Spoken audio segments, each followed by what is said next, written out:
righty, we're going to go ahead and get started. I just want to do some quick introductions of the information that you have all sent me as well, but I will also let you do some more formal introductions of yourself as well. So today, scholars, online scholars and in-person scholars, today is our incredible grad school donor panel. So this is the first time that we have done a donor panel about grad school for our grad school week here in the center. And we have 4 incredible donors who have volunteered to share their experiences with us and share their time with us about what it is to pursue an advanced degree, right? Because not everybody ends up doing that. But if you want to do that, you want to have that information. So let me, of course, the slides are being feisty right now. That's fine. Pardon me, everyone, I apologize.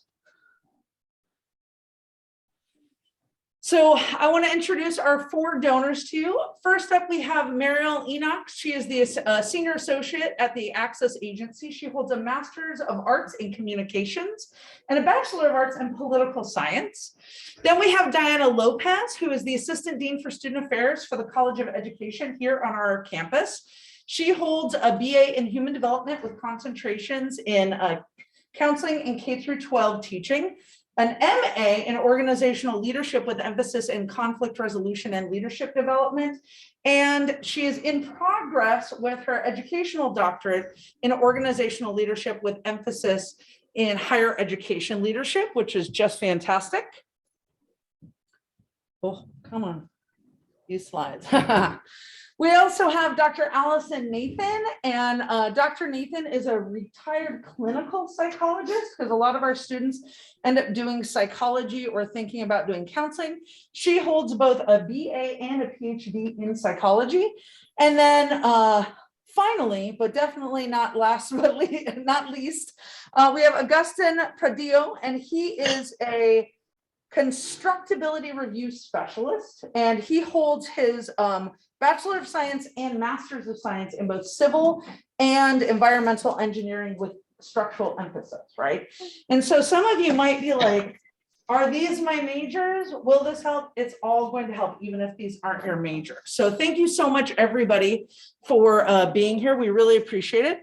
I'm going to stop sharing the screen because really this is going to be about all of you all today, kind of sharing your experiences. So thank you so much for being here. And so I want to just get started. If our 4 amazing our panelists could go around today and introduce themselves and talk a little bit more about what you do, because it's really easy to throw around a title, right? Like I say, I'm a senior program coordinator, and students are like, great, I don't know what that means. So if you could explain a little bit more about what you do, that would be great. And so Mariel, would you be happy to kick us off? Yeah, absolutely. Hi, everyone, and thank you so much for being here today. It's the fact that you're here listening to this is, a step forward into your education. Just thinking about, furthering your career, wherever that may be, is great. There's no such thing as a bad degree, so the more the merrier. So my name is Mariel Enoch, and I'll give you a little bit of an idea of what I do. I have been doing public relations for about 7 years, and I specialize in several different verticals. I have done what's called CPGs, which is consumer packaged goods. And now I specialize in the auto industry. So our client at the Access Agency is General Motors, and I do Hispanic public relations for them. Anything from events, reveals. I don't know if you heard, but we just released a brand new COC Corvette yesterday, and it's causing already a ruckus, which is fantastic for us. The more news, the better. But I'm the spokesperson, the Hispanic spokesperson for Chevrolet. So whenever we have an auto show, I do the interviews, or whenever we need to talk about safety, I do the interviews on TV, radio, and digital. So that is a little bit of my everyday. I also work on the health vertical. So I do public relations for Kaiser Permanente. That's another client of ours. And I've also worked with grocery stores. So Aldi was one of them. So it's different verticals. The fun thing about public relations is that you can jump in different areas. And if there's something that you like doing, you can do that. And if you would like to move to something else, there's always a space for you in the agency side. Great, thank you so much for that. Augustine, would you like to go next? Tell us a little bit more about what you do. Hi everybody, my name is Augustine Pradio. I have been out of school there at Fullerton for a long time now. I graduated from the engineering department, from the civil engineer and environmental department up there with my bachelor's and my master's. I have been in a little bit of everything when it comes to the construction business, when the design business. As engineers, we are tasked with designing structures or designing elements of construction for civil engineers. A lot of it involves design of infrastructure, streets, waterways, drainage, sewage, all sorts of things that pertain to the the well-being of the public. I've done design of structures, tilted buildings. These are the giant warehouses you guys see when you drive out to Palm Springs. You can see those out there. I've also done construction management, which is a degree that is offered at Cal State Fullerton. Last time I checked, that is a little bit different from engineering. That is what it says: management of the construction process. I've also, and what I do now with the constructability review is a bit more specialized work. This work basically, if you had to boil it down, is you could say it's quality management for plants. It's a very valuable tool for the owners of projects and for the designers of projects as well. It's a way to manage and to resolve a lot of the issues that happens before construction starts, right when it's cheap. Once the construction starts, not cheap. So that's what I do. I take care of those plans. I take care of those clients so that bring value at the front of a project. Great, thank you so much for that. Dr. Nathan, could you share a little bit about who you are and what your field of work was before you retired? Right. My name is Allison Nathan Sawyer. I am a retired psychologist. I had a private practice in Fullerton for about 35 years, retired just a few years ago. And my specialty was doing individual therapy, family therapy with a wide variety of clients, a lot of students, a lot of faculty, a lot of members of the community. And I think one thing that's important to say is my career evolved over the first few years. I had intended to go into law enforcement psychology, that veered into neuropsychology, which is about brain and behavior, relationships. Then I was interested in working sort of in medical psychology. And over the years, it transformed into an outpatient program. And I think the importance of that is to know that once you're starting out, you may think you're interested in path A, and it may turn into path B or path C or path BC.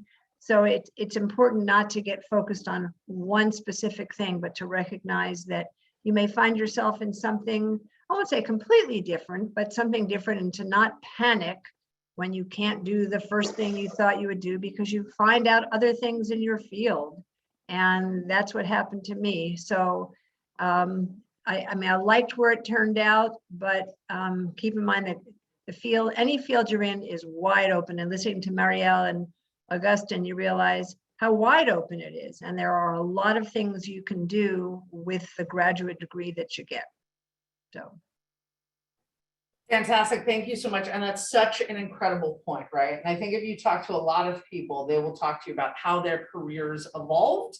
And especially as like undergrad, even going into master's or PhD, you may go in thinking it's going to look one way, but it comes out looking very different. So I love that point. Thank you so much. And almost Dr. Diana Lopez, can you unmute yourself and tell us a little bit about you and what you do? Hi, everyone. Thank you, Darcy, for inviting me to share the space with all of you. My name is Diana Lopez. I'm the Assistant Dean for Student Affairs for the College of Education. You know, when people think of a dean, I think they think of like the dean that they see in movies, like the scary ones, the one that are going to get students in trouble. And that's not the case in my role. I mean, I do deal with some student conduct issues, but really my position was created with with student success in mind. How can we provide support in a more, because we do have a dean of students at Cal State Fullerton, but they're here serving 40,000 plus students, right? So each college has an assistant dean for student affairs that is housed at the college and understands the academic affairs culture and incorporates student affairs into the academic setting. And so I oversee all of the student issues, complex and even the easier ones, such as connecting students to resources, connecting students to scholarships and grants and all of that stuff. But I deal with personal matters. If a student has a crisis issue, a lot of the cases that I'm dealing with right now are crisis related because of COVID and other issues that are happening around the world and just in our communities. And so every day I work with students in supporting their needs, personally, their well-being. Their well-being is a priority, just as their student success is. So everything that impacts their student success, I come in and I provide support and assistance. If that means connecting them to on-campus resources or off-campus resources, I am continuously working on partnerships with local community centers, local food banks, partners here, resource centers here in the community to be able to connect their students with what they need. On top of that, I also do programming to get students involved, provide leadership development, mentorship, coaching, and also work with all of our student leaders in providing accountability and support. And so my whole job is to just really provide a holistic approach to student success and just be here for the student and see how I can help them out. I also collaborate with our academic affairs partners, such as our chairs, our deans, to just provide insight and just guidance when it comes to student policy and student conduct issues and all of that. So yeah, everything that has to do with the student, it comes my way. But it's always a pleasure to help out our students and help them succeed and see them, just finish and complete and cross that stage. Fantastic, Diana. Thank you so much. And one of the things I want to point out, as you're all hearing here, both online and in person here in the center, we've got different people from different fields, but you can probably think about how all of their career paths have like touched your life in some way or another, right? Because as we like to talk about when we're talking with students about different majors, different paths that could go on, we need everybody, right? And so here we have a small sampling of that everybody that we need in these different fields, which is just amazing. So thank you so much all for sharing. Now I'm going to turn it into a little bit more where the four of you can kind of popcorn back and forth as you see fit, based on how you would like to answer. But let's first talk about how, the big question, right, is, does grad school prepare you for your career field? So for the four of you, how did grad school really prepare you for where you began and where you have come to today?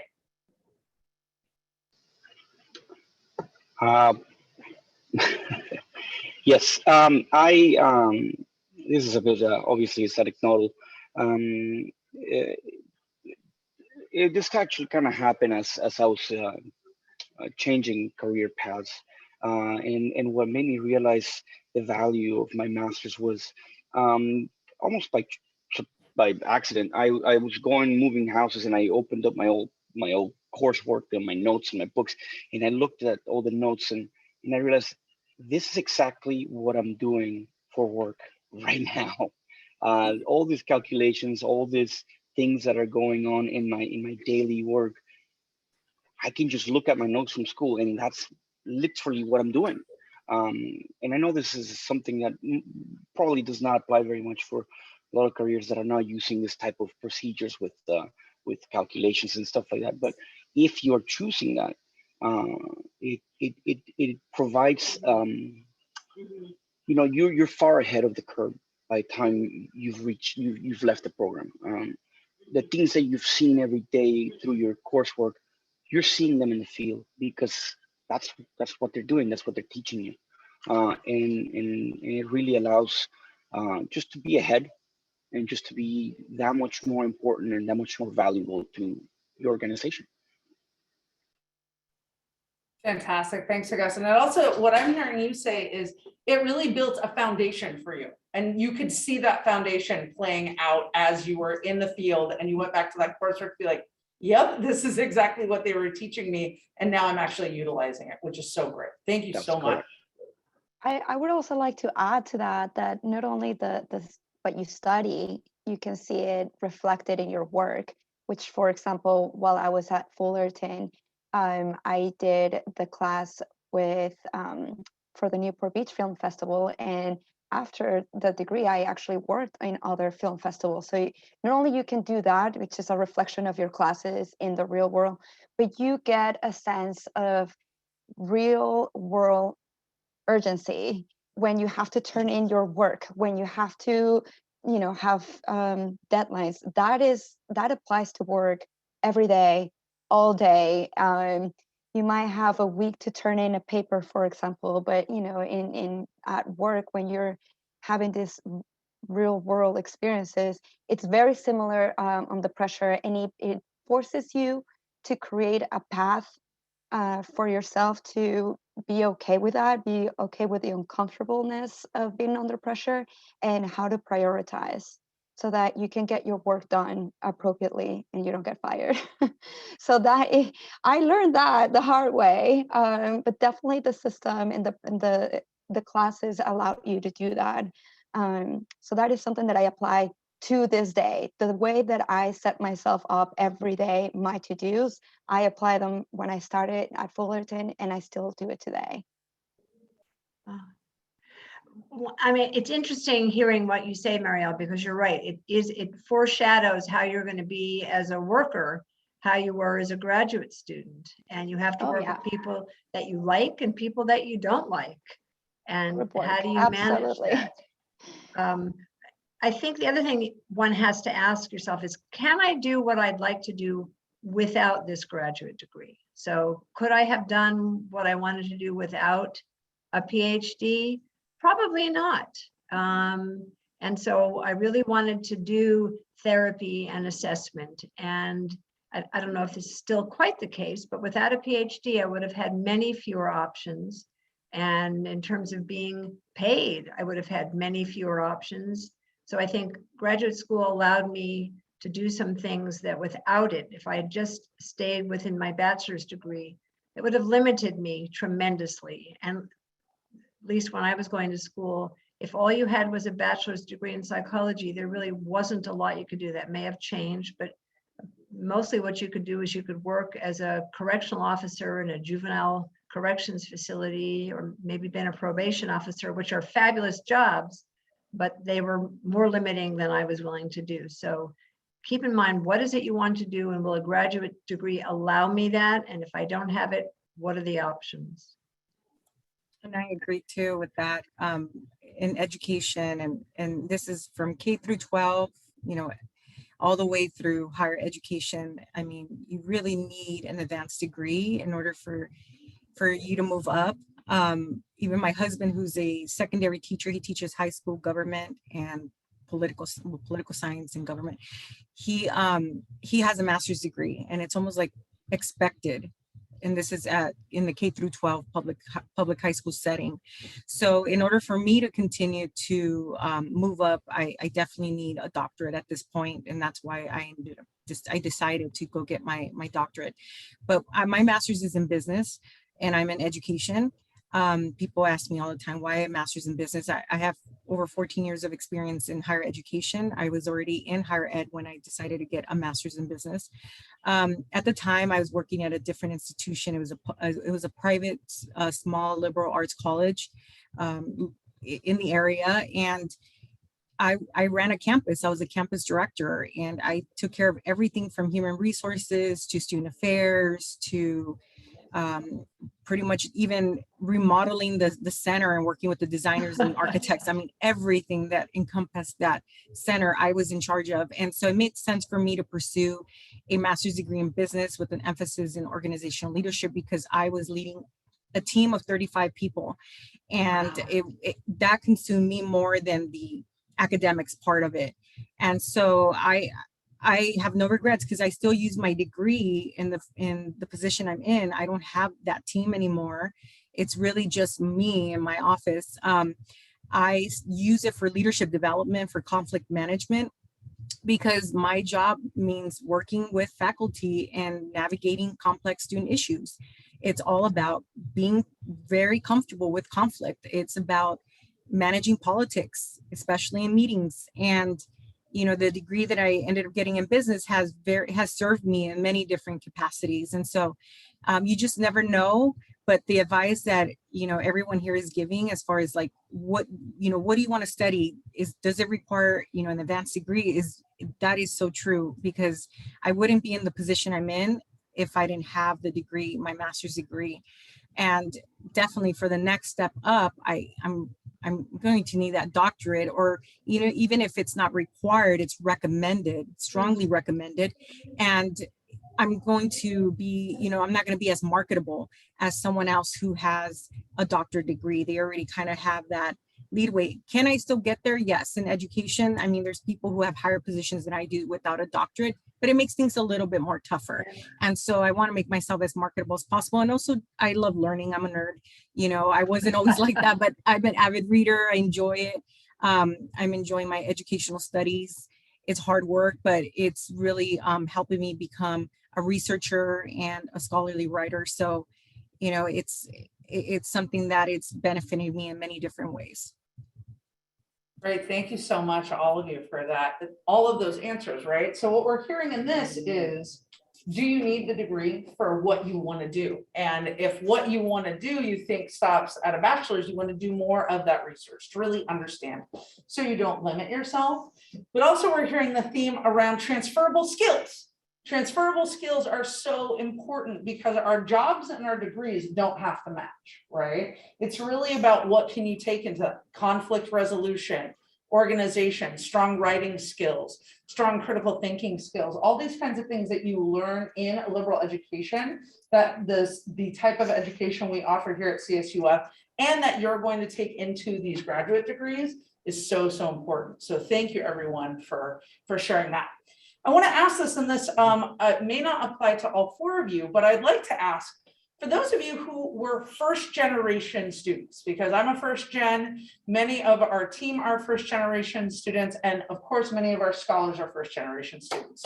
So as a first generation student, can you speak a little bit to not just the experience of being the first in your family to go to college for a bachelor's degree, but to be the first in your family to go for an advanced degree? I'm happy to share first, if that's okay. So I'm a proud daughter of immigrant parents, working class family. I am the first in my family out of 30 grandkids, both sides of my family, to be the first to go to college, and not just be the first to be a college graduate, but also be the first professional. I like to tell my students, because in the College of Ed, all of my students are graduate students, that it's not just being a first generation, you know, college student, but it's also being a first generation professional as well. And so it was quite a journey for me. I mean, I started at community college. I had to pay bills at home, and I worked 3 jobs, took the bus, and pretty much was food insecure. And for most of my college experience, because Cup of Noodles was like that's all I could afford, because I had to pay for so many bills and make ends meet for my family. And so it was rough. I think I wish I would have had an assistant dean for student affairs that could have helped me connect me to scholarships and provide me with assistance. But I survived. I wasn't necessarily on, I was in survival mode my entire academic career, all the way up to my master's.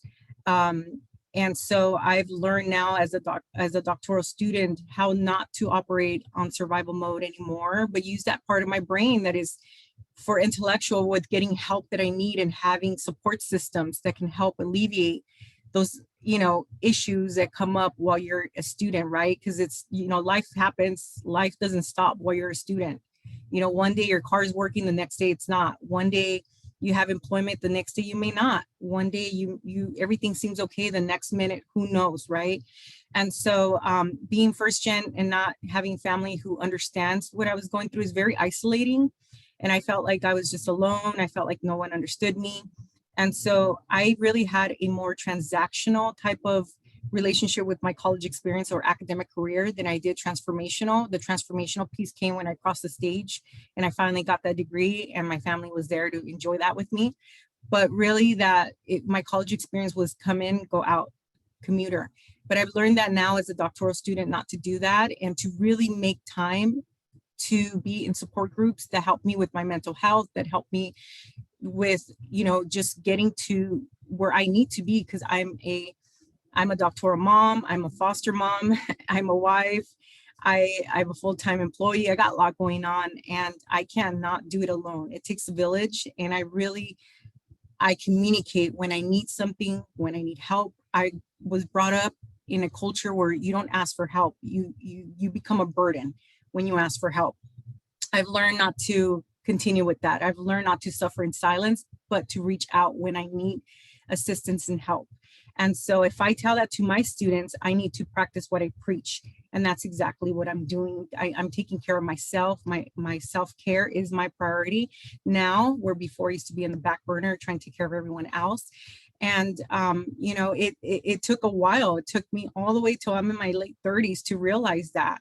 So, that's the piece of advice that I'm giving students is don't make the same mistakes that I made. I did it because I thought there was no other way. And really, I had no one to mentor me, but I learned the hard way how to reach out and advocate for my own well-being and student success. I can also relate to the transactional aspect of it. I didn't think of it as a privilege until later on when I was done with my master's degree.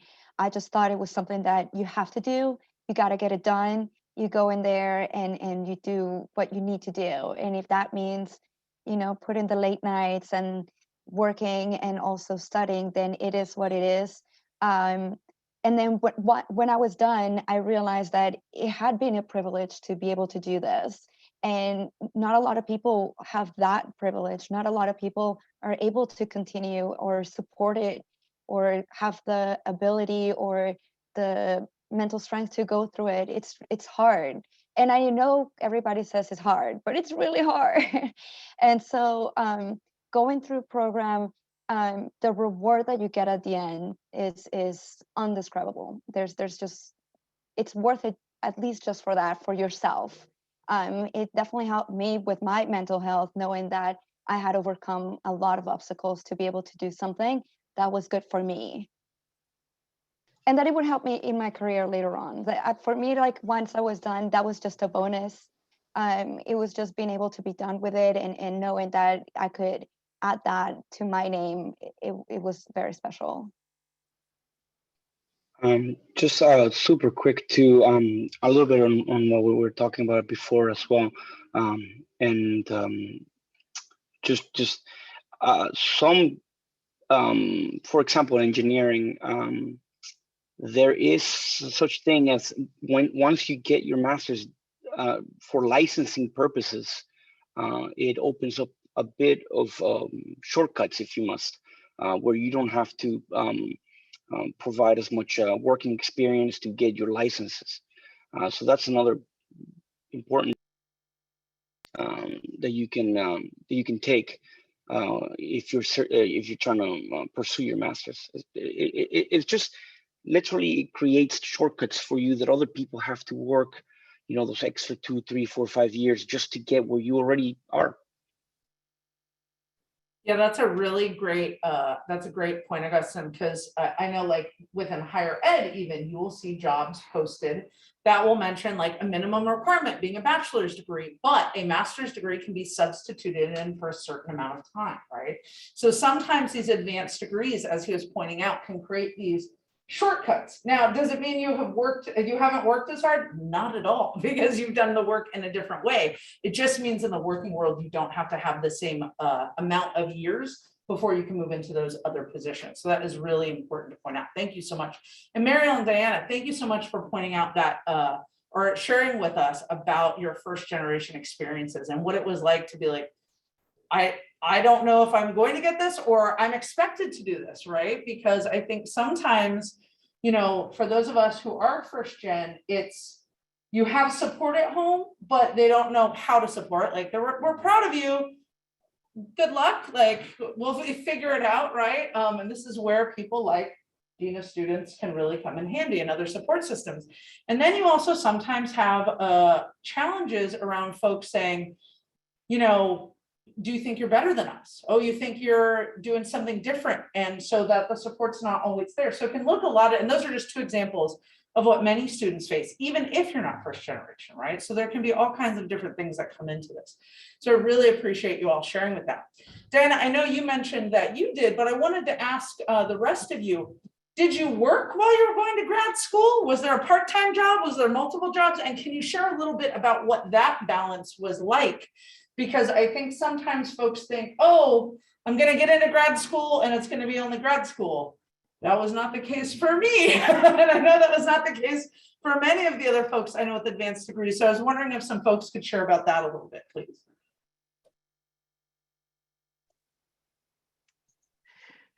I did work when I was in graduate school. I was lucky enough that my grad school had connections, and that's, I think, an important thing when you're looking into grad schools, are what connections does that program have? You know, is it in a major metropolitan area, for example, and they have connections with different clinics or hospitals or rehab centers? So I worked both at the university that I attended for my PhD. I worked at a rehab center. I worked at a prison. I worked at a work release. So I did work. And again, to me, what's most important are what are the connections your program has so that you don't have to go knocking on doors all alone. I mean, that's always an option, but look for a program that has connections and relationships with things that are in your field, if it's possible. That's fantastic advice. Yeah. Mariel, what about for you? I worked several jobs. One of them was I was the manager of a small art restoring place, and it was just close by, and it's what I could get, and they were, you know, they were very accommodating with the hours, so I was able to work and go to school. Was it ideal? No. I much would have rather just study and like pay attention to that. But it just did.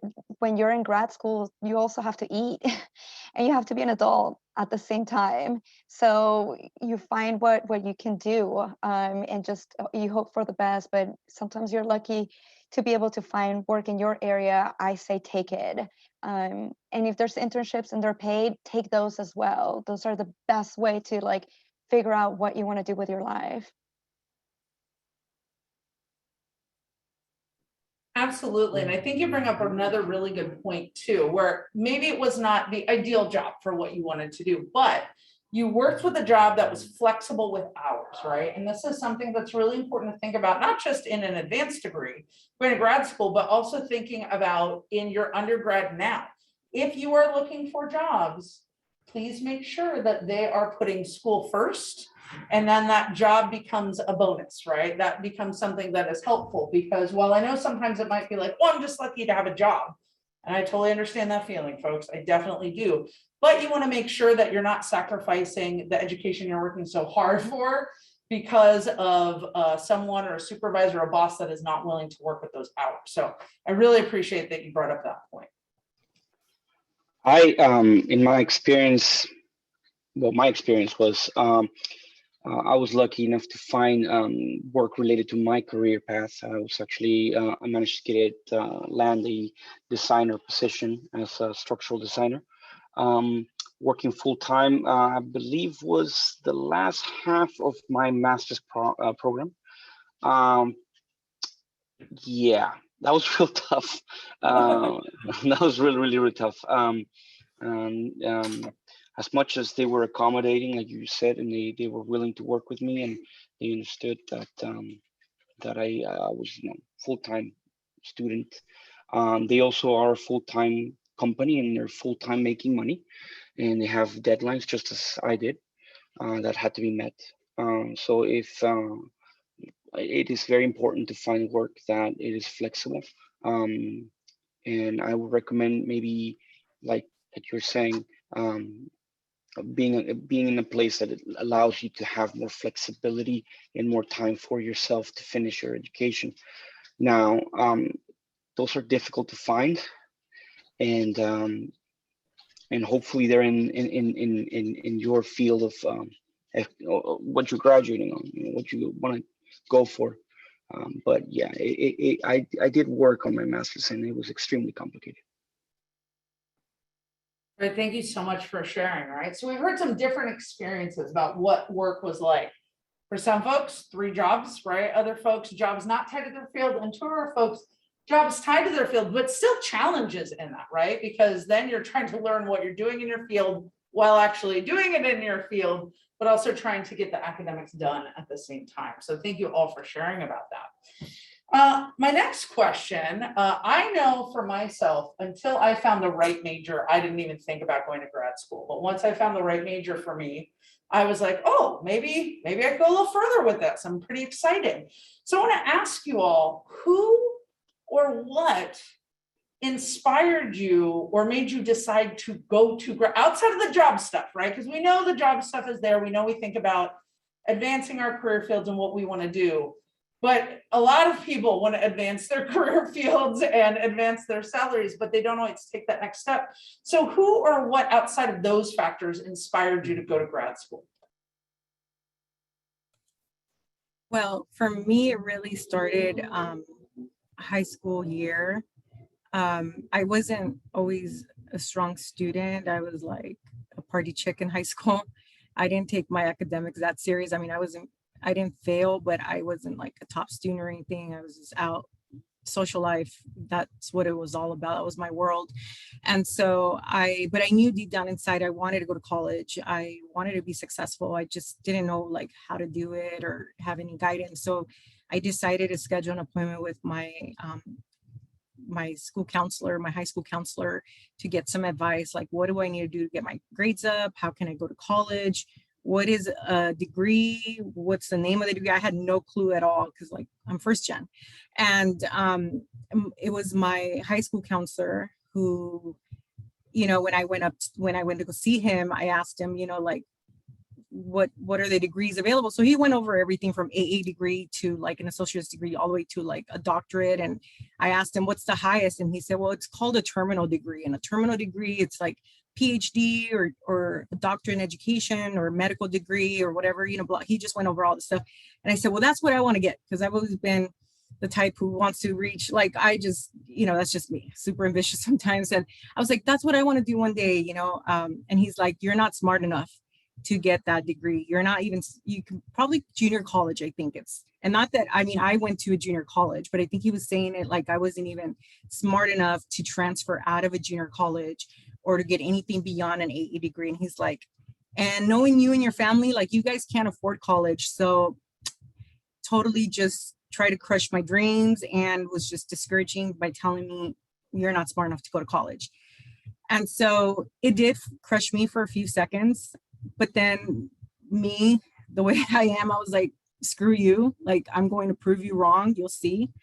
And so, ever since that moment, I got my academics together. It was like junior year. And I was like, okay, I need to do whatever it takes. And so I did end up going to my local community college because my grades weren't the best. But then I transferred out and ended up getting my bachelor's, and now I'm doing my doctorate, right?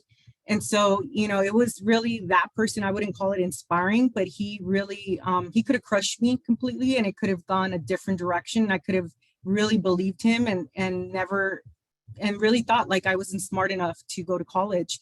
But, I didn't allow him to do that. And instead I decided to prove him wrong, but in a way his words kind of did light up a fire in me. And so, he still works at the same high school. He's still, doing what he's doing. And I can't wait to go next year and tell him I'm Doctora Lopez now. And I was actually, I was given an award 2 years ago. I was the alumnus of the year.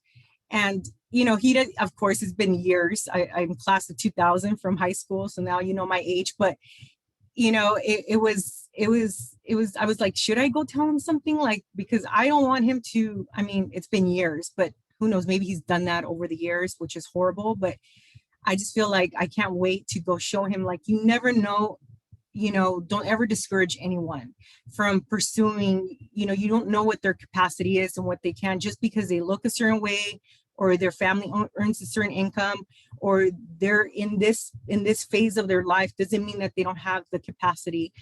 All students can succeed with the right, support and the right, just encouragement. And so what he did was absolutely wrong. But yeah, it did light up a fire in me. And, I'm done with my coursework this year. I start my dissertation in December. So I'm almost there. And, I'm pretty sure many people thought that I wasn't going to get as far as I have, over the years, but I've proved them wrong. And, I'm just continuing to move forward. And so over the years, it has gone from individuals to people. I mean, my mom serves as an inspiration for me.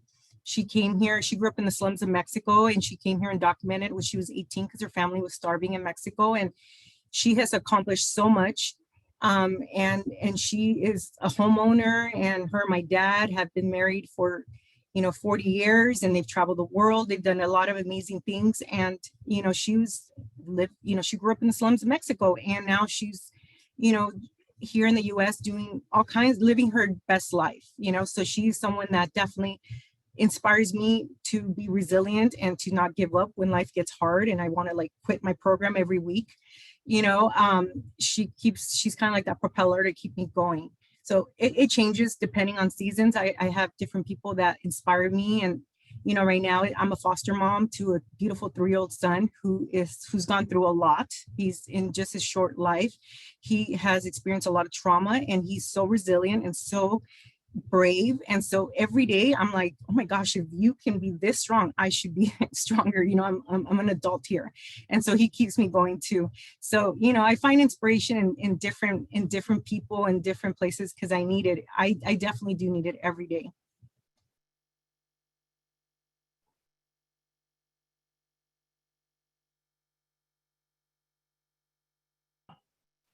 That is great, Diana. Thank you so much for sharing a really vulnerable story, right? Because we love to think, I think sometimes in higher education, that everyone we encounter is going to be this really positive, uplifting person. But as you heard from that story, there are folks that definitely are out there just telling people based on their opinions and discouraging students.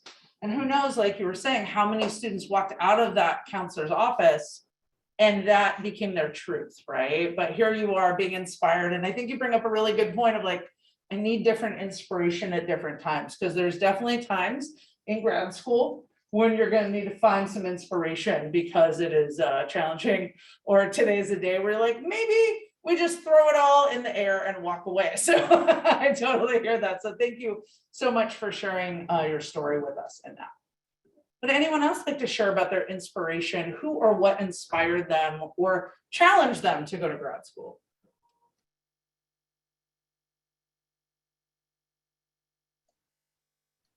Sorry, go ahead, Allison, please. Okay. My mother got married at 18 and raised 5 children and didn't get her college degree till after she had raised most of her kids. And I remember her saying to me when I was a teenager, do not get married until after you finished your degrees. And she inspired me to put my education first and make sure that I had my degrees and I was on a career path before I got married. and thought about even raising a family. So I think that's an important thing, is to recognize that you can do, I was very lucky that my mother had the wherewithal to say to me, you don't have to do it that way. Don't put, put yourself first, and in that regard. And so I think it's important to say, what do I need to do? Even if my family couldn't have done that, or I feel badly because my family didn't have these options. You now have those options, and it's okay. Even if your siblings, let's say, didn't have those options, you have it, and you have to make it work for you. Thank you, Allison. Mario? I was just gonna say my parents for sure. They coming out of a bachelor's not really knowing what to do with it, even though I loved it so much.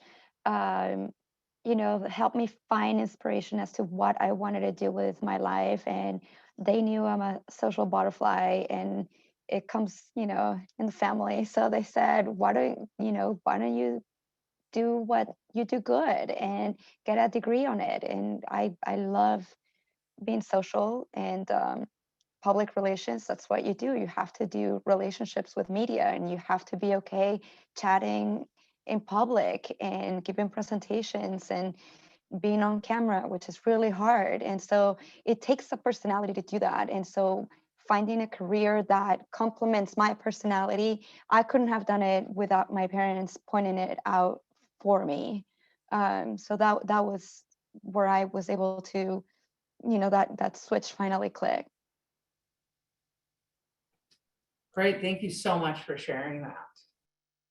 Does anyone else want to add anything before we move on? Augustine, yeah. Yeah, super quick. Kind of piggybacking on everybody's here comments with the parents. It was, I know some people have the parents that pushed in that direction, other parents not so much. For me, my parents did in fact push me there, and just encouraged that I continue my education as much as possible, become as educated as I could, and to keep striving for more.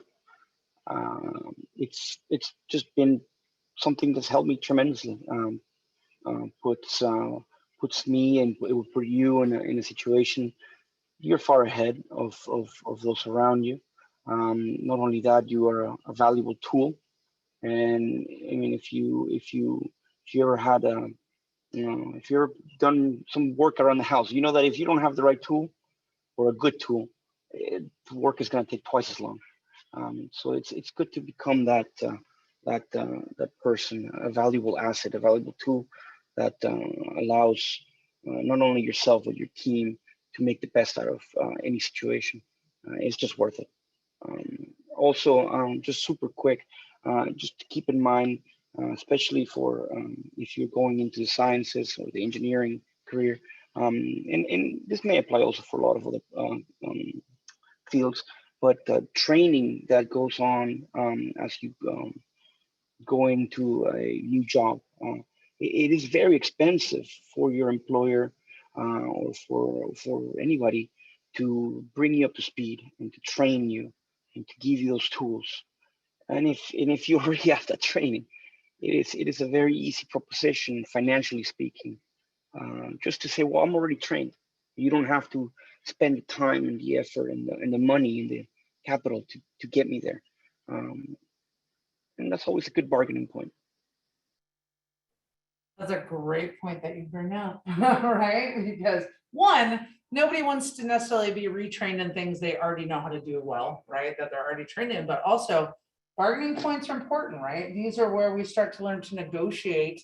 And as like Mariel was bringing up earlier, like as we begin to understand the kind of people we will be in our careers really starts in both our undergrad and our grad, right? The way that we behave, the way that we schedule things, but as we start to learn these other tools, right? Getting more tools for your toolbox is always important, so you know where to reach for them when you need them. So fantastic, thank you so much for sharing that. So here's maybe a big question, but what do you wish, that you go into grad school orientations and they tell you about your program, they tell you about what's required. But what are the things that you really wish people had told you about going into grad school that they didn't tell you in an orientation or that you didn't know before you went in?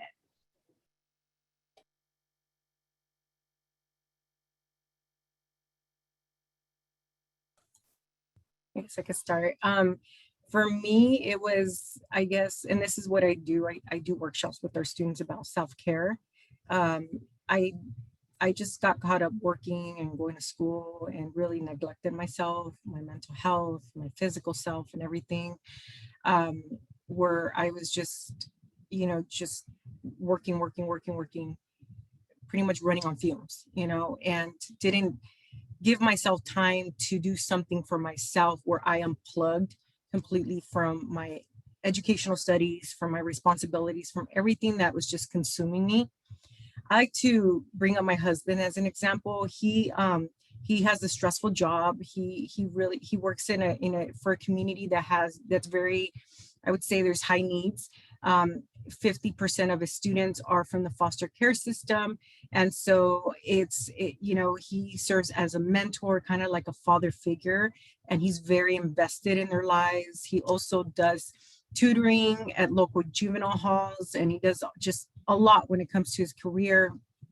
And so he works also with the Department of Education in Sacramento, helping write curriculum that can help high schoolers who are having trouble in school and can't concentrate and just all this number of stuff, right? And so he's always dealing with a lot of stress. And I think all of us do, right? Especially with everything that's going on right now in our society, stress is not going to go away. But he really unplugs and he forgets about everything, including being a father, which is hard to do, right? Because that's your world, your child is your world. He forgets about everything. When he does Brazilian Jiu-Jitsu, he trains in different forms of martial arts. And he told me like, that's his moment where he forgets about everything around him. And it's just him and the training, and he can unplug and compartmentalize and just come out refreshed, feeling better. And that's his Brazilian Jiu-Jitsu. And so before I found what worked for me, he used to challenge me all the time. What is your Brazilian Jiu-Jitsu, Diana?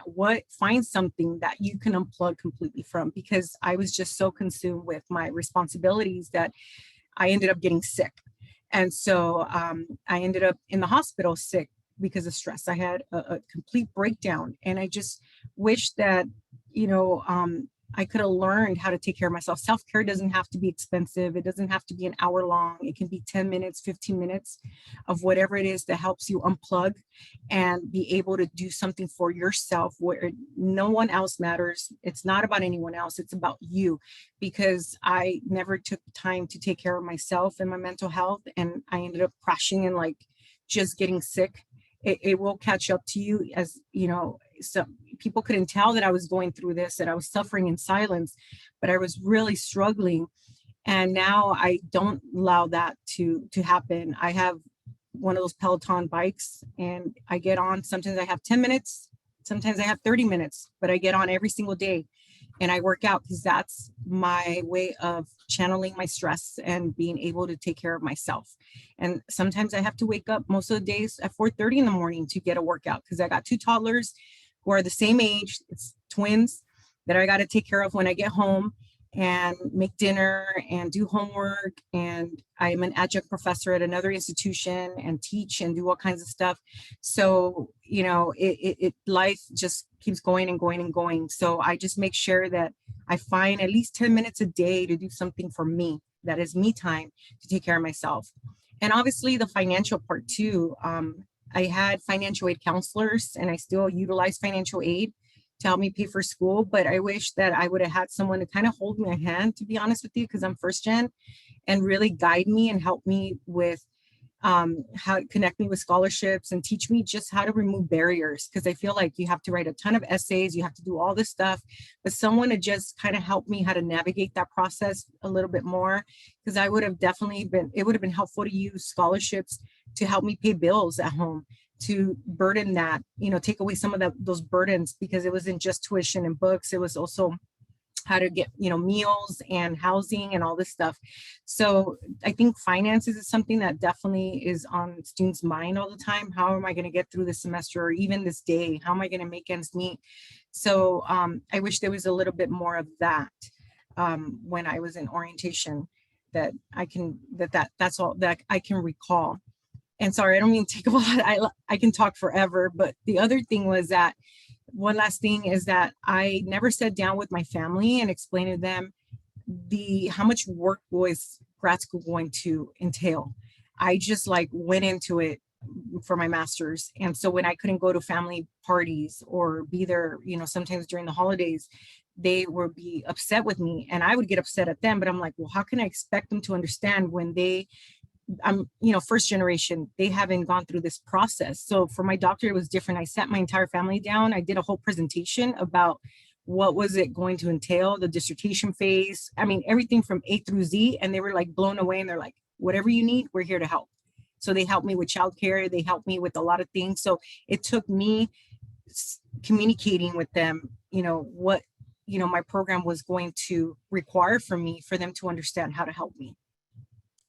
Great, Diana. Thank you so much. I think, you know, you shared about 3 incredible things, right? Self-care, the financial aid piece, and then explaining to your family. And a common theme all 3 of those have is that you advocated for yourself, right? It might have come through hard lessons, but one of the things I really liked is you laid out all the things you have going on. And I think as students, it's very easy to say, I don't have time for self-care. I have all this going on. And yet you just laid out all you have going on and you're still finding those 10 minutes a day, which I love.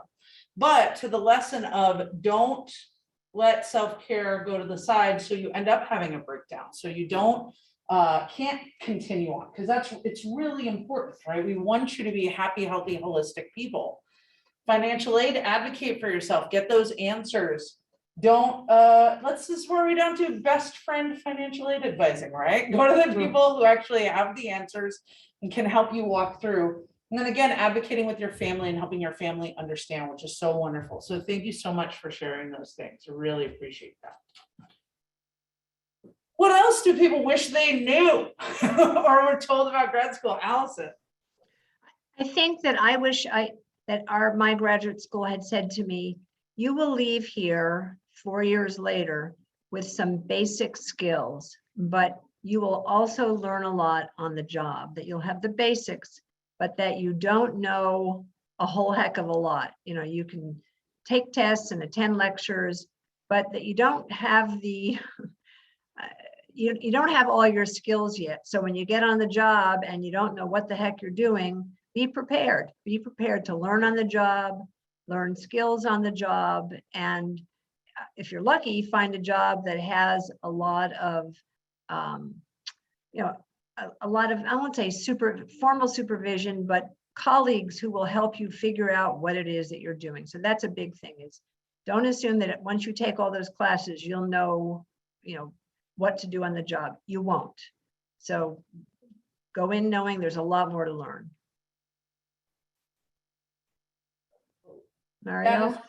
That is an incredible point. That's an incredible point, because I think people do think going into a master's program, a PhD program, I'm going to get it all and I'm going to walk right in and I've learned it all. And it is constant learning, and that experiential learning on the job is so important. It's so important. Thank you for bringing that up. Fantastic, Allison. Thank you so much. Mario. I wish somebody would have told me the relationships you make with your colleagues and like students and everyone in there. Like, you're not just going to study, this is networking. And the people that you meet there, they're going to have jobs that eventually will help you get jobs, or that you can go to start a business. So don't go into your master's degree thinking that you're an island. Like, meet people, like go and go to parties or go to networking events, do whatever it takes to like meet as many people as possible, because then it gets really hard afterwards. And when you're at a job, you sort of like start falling into this like niche, and you have your friends and all, but you don't really like network outside of your work. And you never know who you meet at your master's degree. A lot of people that I met during my time there had really great jobs, and I wish I had done better relationship like building with them. I know we had somebody who worked at Kia, and I didn't take advantage of that. And we could have connected later on and you know, help with a job or what have you, or even mentor you. A lot of people that go into masters are not necessarily like students that just finish their bachelor's. There are people who are coming later on in life. You have like a huge variety of people at different stages of their lives. So make sure that you get to meet those people while you're there. You never know how those relationships are going to flourish and end up. Oh, it is, you know, it's that old adage, right? It's not about what you know, it's about who you know. But we're hearing here, it's a mixture of both, right? Because our worlds seem very big, right? We're on this campus where we think, oh, there's so many students here, right? My grad program, there may be so many students, but you never know who you're going to cross paths with down the line, right? Building those bridges, building those connections. I can say for myself that an opportunity came about 2 years ago with someone I had worked with 13 years ago, but they remembered my skill set and they called me and said, hey, this is an opportunity I have. Would you be interested, right? So that networking, that bridge building is so important. Thank you so much for bringing that up. That is an excellent point.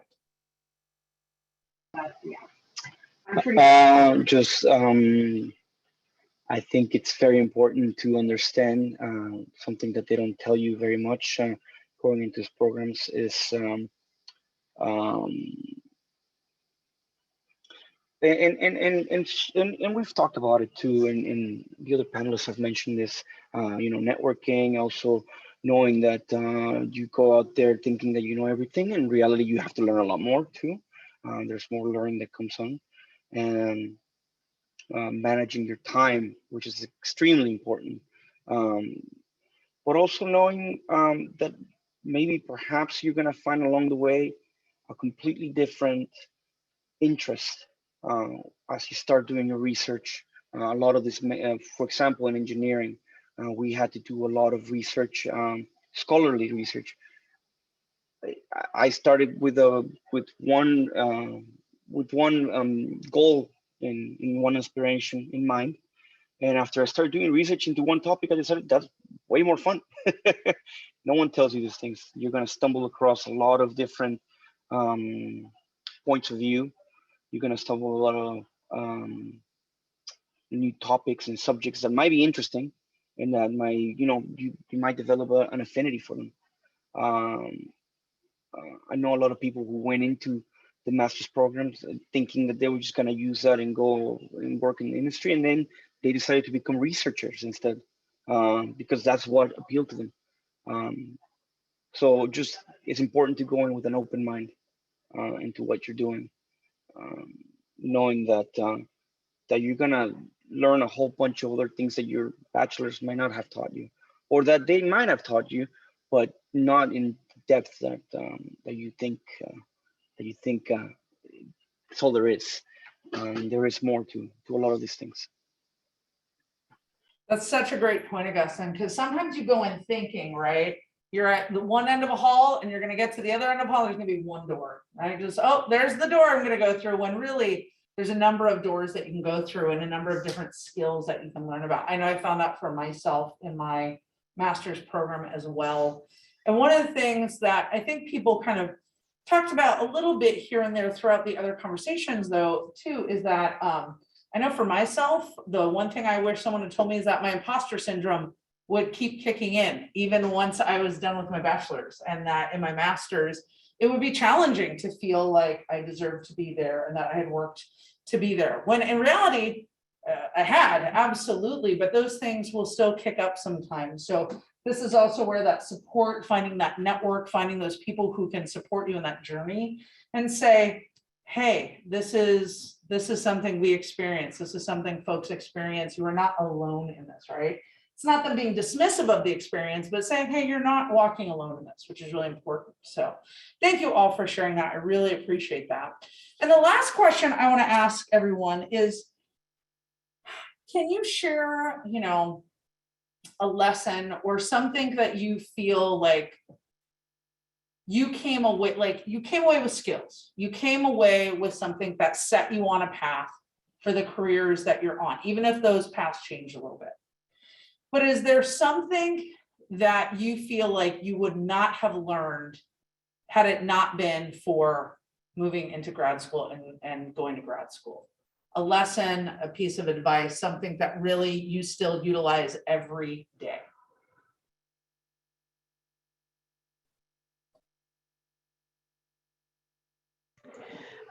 I don't know if this is, oh, I'm sorry, Augustine, did you? No, go ahead, please. Okay, this maybe was just peculiar to my particular graduate school and to one professor in particular. This professor is long dead, I'm sure. But one of the things that I learned in graduate school was when you're looking at information, consider the source. And I use that all these many decades later is consider the source, who or what is giving you this information. And especially in today's world, if you do not consider the source, both professionally and personally, you're in big trouble. And so I think that that was something I took away from graduate school that all these many years later, I use every day. And I pass that on in my personal life, and I used to pass it on. Is it clients come in and they get information? I think, where on earth did you get it? And nowadays friends say, I got this information from fill in the blank. So consider the source is something that I learned long ago and still use. Oh, what an important lesson that is, everyone. Absolutely. Thank you, Allison. Yes, yes, yes. Consider the source. Let's all just sit in that for a few moments, right? It ties into, and we talked about best friend advising, right? And much larger things in life. So consider the source. Thank you so much, Allison. Augustine. I was gonna say one other thing, but Allison's comment kind of took precedence here. I agree 100%, especially with what I was mentioning with the research. You will go through a lot of information, and you have to understand what's being presented, understand who's presenting it, what are you reading, why is it useful. You're gonna go through a lot of that. This is not just gonna be for research. You're gonna take that and carry it for everything else. What am I reading? What am I looking at? That's very important. Another thing that I've got from my master's, my wife and I met through our master's program. We finished that together. So, hey, there might be Talk about networking. Yeah, there you go. There's definitely a partner for you in there if you look hard enough. I don't know. Don't quote me on that. But yeah, it's just you're gonna forge a lot of different things and different relationships and a lot of work. And what I can take from that is just how valuable it is and how valuable it becomes for you. Thank you so much. Oh, Darcy, you're muted. Yeah, go ahead. Sorry. I was gonna say something that I still take with me, even though it's been several years, is that if I could go through the last semester of my thesis, I can go through anything else. Everything else becomes, so minimal compare, jobs, deadlines, marriage, anything becomes a lot easier when you put in comparison with the last semester, and you will cry and all sorts of things as you go through it. But it gives you that sense that you can accomplish whatever you set yourself for in the future. There's just nothing else harder than that. So if you can accomplish that, everything else becomes, easy. You can navigate through it.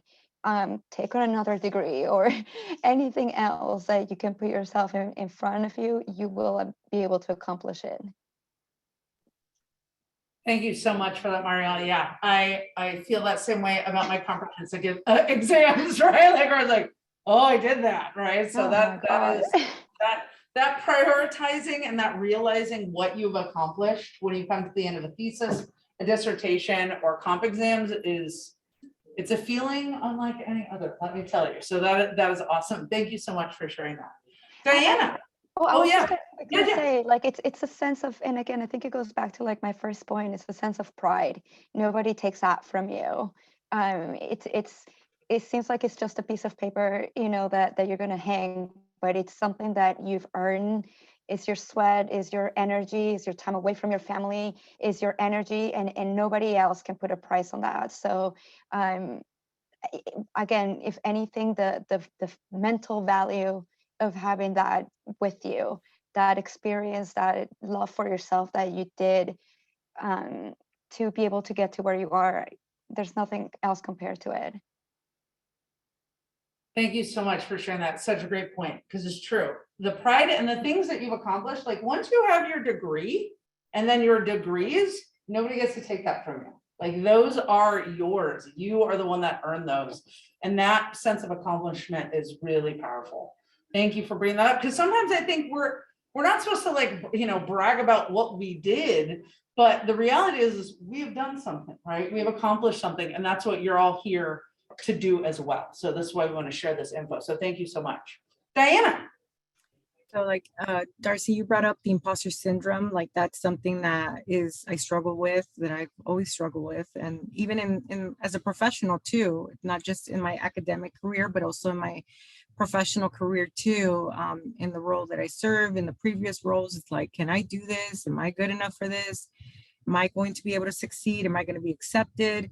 And the thing is that somebody told me, you're worthy of the space that you're in. And it's so true. Like, I mean, I struggle with it almost on a daily basis, especially when it came to applying for a doctoral program. I think I would have completed this doctorate years ago if it weren't for my imposter syndrome and my fears of going to grad school, doing a doctorate degree. Is my writing going to be good enough? Is it good enough to write a dissertation? And the thing is that it develops as you go throughout the program. You become a better scholarly writer. And I utilize resources such as the Writing Center, and I get help because I need that help, and I want to succeed and I want to do really well. And it's helped me where I'm excelling in all of my classes and almost done with my coursework and about to start the dissertation phase of my program. So, it's the imposter syndrome still there. It doesn't go away, but I am getting the help that I need, and I'm not allowing it to cripple me, to stop me from moving forward and advancing and progressing. And so, someone needed to kind of drill that in me, that I am worthy of getting this master's degree and this doctorate, and that I can do it. It's going to take hard work. It's going to be a lot of sacrifice, blood, sweat, and tears, but I can do it. And, I give that advice to all students who are just thinking, can I take on this huge animal and accomplish it and just be successful? Yes, you can. It's going to take a lot of work and sacrifice, but you can definitely do it. You need to just have ganas, you need to have just that desire to want to do it and push yourself and reach out when you need to. So yeah, absolutely. Like somebody would have told me, years ago that I'd be doing what I'm doing today, I would have laughed. I would have been like, yeah, right. But, here I am today, and I, am just, really proud of what I'm accomplishing, because I know the amount of work it's taken to get to where I'm at and sacrifice. But it really is sometimes, hard and mentally, where I just want to quit because I feel like, oh my gosh, something I'm learning to do is to celebrate each milestone in my program. So, I got through my first class, I celebrated. Got through my first year, I celebrated. Finishing up my second year, I'm going to celebrate. Then I have, the next phase, and then I got to defend whatever it is that I'm going to, my defense proposal. And every time I'm trying to celebrate somehow, that accomplishment, because it is a huge milestone in my program, and it's worth celebrating because it is a huge accomplishment. And so as I move forward, that's exactly what I'm doing, because I need that motivation to continue going. Diana, thank you so much for sharing that. I think it's really important. We need to celebrate the little things, right? Because the graduation, the commencement part, when we, in a master's program or a doctoral program, when you take these next steps and you actually walk across that stage is one thing. But you do want to celebrate those things along the way and honor the journey that you're on, because not every semester is going to be a parade, folks, right? Not everything is going to be easy. And so there's nothing wrong with celebrating yourself in those things. So that is such a great point. Thank you so much, Diana. And about, again, reiterating that support and getting that help and connecting in with other folks that can support you in that journey, right? It's very, very important, because one of the things that happens in grad school is somehow you suddenly feel like you're in competition with all the people around you. But in reality, it's you are the one doing the work, right? The competition is a weird thing that comes up, but the reality is you're the one that has to do the work and to, has to get those grades and to move forward to get that experience. So thank you all for sharing these things. I want to ask, first of all, I want to give a round of applause. Thank you so much for all of you for sharing these things with us today. This has been really invaluable.